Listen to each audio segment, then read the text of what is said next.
Sophie Cunningham sends blunt wake-up call to Cathy Engelbert, WNBA over CBA talks. The WNBA 2026 season is all set to kick off on May 8th. Well, at least as per the schedule. But day after day, the possibility of a strike is only getting real. The league and the WNBPA have been in talks to reach a new CBA for more than a year now. But if anything, they are far apart in finding common ground.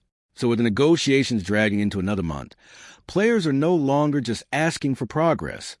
They're starting to call out the league's leadership publicly. And this time, it was done by Sophie Cunningham, who didn't bother softening the message. On a recent episode of Show Me Something, the Indiana Fever guard delivered a blunt assessment of where the talks stand between the league and the players' union. But that's not all, as Cunningham also went on to call out Commissioner Cathy Engelbert's lack of visible support during the standoff. After a recent in-person meeting, the Fever star revealed that frustration is only mounting between both sides. "We had a big old meeting this week," she said. Negotiations are in process in hopes of getting things moving because it has not been moving at all. Both sides are kind of getting frustrated, but I know us players are holding our ground. So it should be interesting. While the WNBPA opted out of the previous CBA in hopes of securing better salaries and a revenue-sharing system that would reflect the league's rapid growth, Sophie Cunningham made it clear that this isn't just about paychecks, but the league's future. At the end of the day, depending on where these negotiations go, like if you give these players what they want, she explained, you're going to get all the best players. Therefore, you're going to win. Therefore, your ticket sales are going to be up. Everything's going to be up. It sucks because how our negotiations are going. It's like we're the laughingstock of sports right now, she added. However, when co-host Wes Wilson pointed out how unprecedented the current moment feels, arguing that the WNBA's explosive rise over the last 3 years has left people unsure how to handle the new stakes, she didn't disagree. But she shifted the focus toward leadership as well. "Anytime you're in a position of leadership, yes," she responded. "But just like in a position to influence and empower other people. For some reason, our league doesn't do that. Everyone wants to be the star. Our commissioner right now, even though we're not agreeing on negotiations, we're barely even talking at all. Like she could still go on other social media platforms and be like, hey, I believe in our product. I love our product.